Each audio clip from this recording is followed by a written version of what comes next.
Hello learners, कैसे हो आप लोग। मैं मोमिता और इस चैनल पे हम पढ़ते हैं एनवायरनमेंट के बारे में।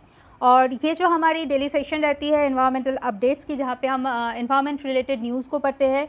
और जो सोर्सेस हम यहाँ पे है वो है Times of India, the Hindu, Science Daily, Down to Earth. ऐसे बहुत सारे इंपॉर्टेंट सोर्सेज है जहाँ से थोड़ा बहुत न्यूज़ अपडेट्स मैं लेके आती हूँ और हम डिस्कस करते हैं। तो चलिए देखते हैं आज कौन से न्यूज़ है।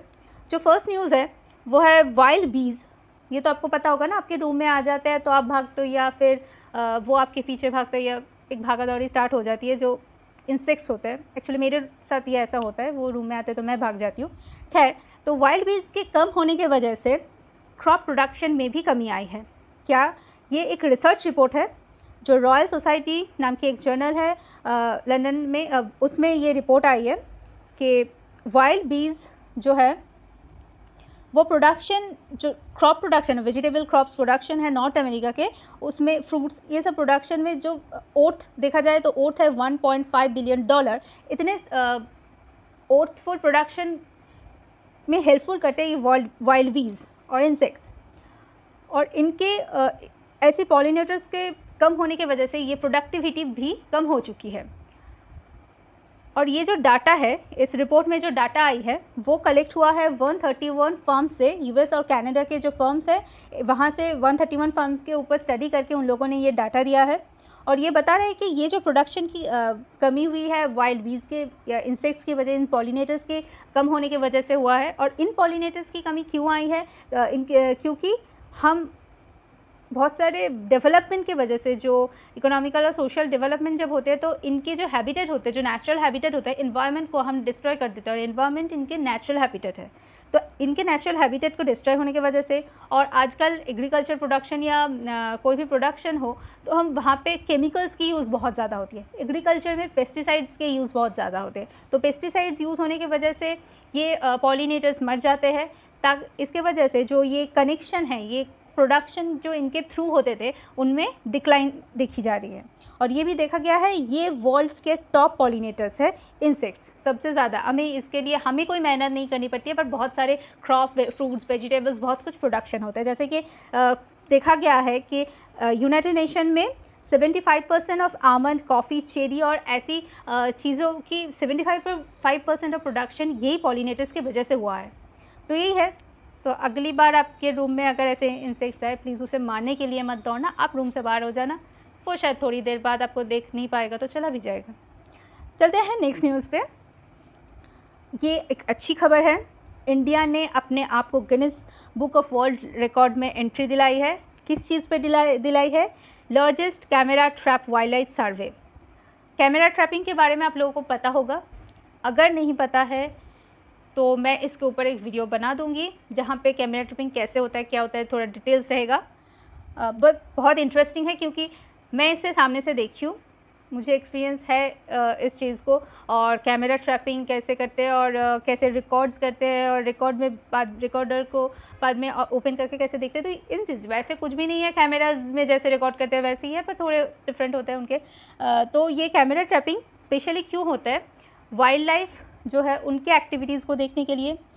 सेंसस के टाइम पे बहुत इंपॉर्टेंट होते हैं क्योंकि आज इस एरिया में कितने टाइगर्स दिख रहे हैं, और मे भी किसी कारण उनकी डेथ हो सकती है, कुछ भी हो सकता है। हम हमेशा तो एक जंगल के अंदर हमेशा नहीं जा सकते, तो ये कैमराज होते हैं जो उनके एक्टिविटीज़ पे, उनके संख्या पे और हर चीज़ को नज़र करते हैं। ऊपर से पोचर्स भी है ताकि ये पोचिंग भी कम हो जाए, या फिर हम पोचर्स को पकड़ पाए। तो इस चीज़ों के लिए भी ये कैमराज यूज़ होती है, कैमरा ट्रैपिंग यूज़ होती है। तो इंडिया में क्या हुआ है, इन सबसे ऑल ओवर वर्ल्ड में इंडिया ये largest camera trap survey India में देखी गई है। और इस सर्वे में आप लोग देख सकते हैं कितने सारे फोटोग्राफ्स कलेक्ट की गई है, और उसमें 76,000 से भी ज़्यादा टाइगर्स है, 50,000 से भी ज़्यादा लेपर्ड है, और बहुत सारे अलग जो हमारे फौनाज होते हैं, वाइल्ड लाइफ है, वो है। तो ये एक अच्छी न्यूज़ है। दूसरा क्या न्यूज़ है? ये थोड़ी बुरी न्यूज़ है फिर से। क्या है? यमुना रिवर में अमोनिया की पोर्शन बहुत ज़्यादा हो गई है।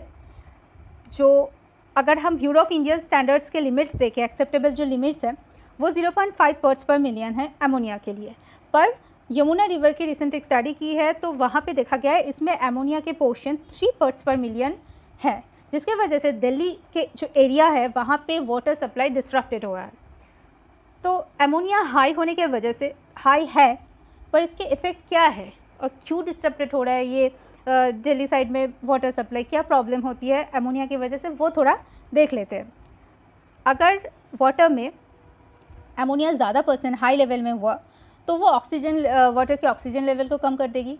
ऑक्सीजन लेवल कम हो जाएगा, बीओडी लेवल, बीओडी सीओडी, ये सब चीज़ों में प्रॉब्लम आएगी। इन सब को भी हम जब वाटर पोल्यूशन को पढ़ेंगे तो अच्छे से डिस्कस करेंगे। तो इन सब चीज़ों में प्रॉब्लम आने की वजह से वाटर टॉक्सिक हो जाएगा, जो स्पेशली देखी जाती है जो मेरीन फ्लोरा फना होता है वो उनको इफ़ेक्ट करते हैं। वाटर की क्वालिटी डिग्रेड हो जाती है, बहुत प्रॉब्लम्स आती है। तो मेन अगर 1 पार्ट्स पर मिलियन से ज़्यादा ये अमोनिया हुआ या फिर 1 पार्ट्स पर मिलियन भी होता है ना, तो भी ये फिशेस के लिए टॉक्सिक हो जाते हैं। तो अगर वही फ़िश ला के आप खाओगे तो आपके हेल्थ को भी वो इफ़ेक्ट करेगी, वो फ़िश के हेल्थ को भी इफ़ेक्ट करेगी, आपके हेल्थ को भी इफ़ेक्ट करेगी। ऐसे ही जो सिस्टम, जो चेन होता है, वो अमोनिया एक्यूमुलेट हो जाके भर जाती है। तो ये भी हम बाद में बायो एक्यूमुलेशन, बायो मैग्नीफिकेशन, ये सारी चीज़ें पढ़ेंगे। तो ऐसी चीज़ें हैं। और ह्यूमन्स में अगर लॉन्ग टर्म ऐसी वाटर जो जहाँ पे ऐसी 1 पार्ट्स पर मिलियन से भी ज़्यादा या फिर 3 पार्ट्स पर मिलियन, मतलब बहुत ज़्यादा है, तो ऐसी वाटर अगर हम बहुत दिनों तक कंज्यूम करते रहे तो हमारे जो इंटरनल ऑर्गन्स है वो भी अफेक्टेड होंगे, वो डैमेज हो जाएंगे।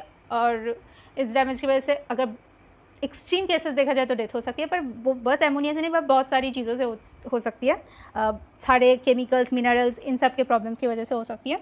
तो ये एक अगर हाई लेवल एमोनिया हुआ तो ये इफ़ेक्ट है। इसीलिए यमुना की रिवर की जो ये सिचुएशन अभी है वो कंसर्न वाली बात है। तो बस आज के लिए इतना ही न्यूज़ था। अगर आप को ये चैनल अच्छा लगता है, ये वीडियोस अच्छी लगी तो इसको लाइक कर दीजिएगा, और आगे जाके टेलीग्राम चैनल को ज्वाइन कर लीजिएगा, इस चैनल को सब्सक्राइब कीजिएगा। मैं कोशिश करती हूँ डेली ऐसी न्यूज़ लाने की, थोड़ा बहुत, कभी कम कभी ज़्यादा न्यूज़ होते हैं। तो बस जुड़े रहिए।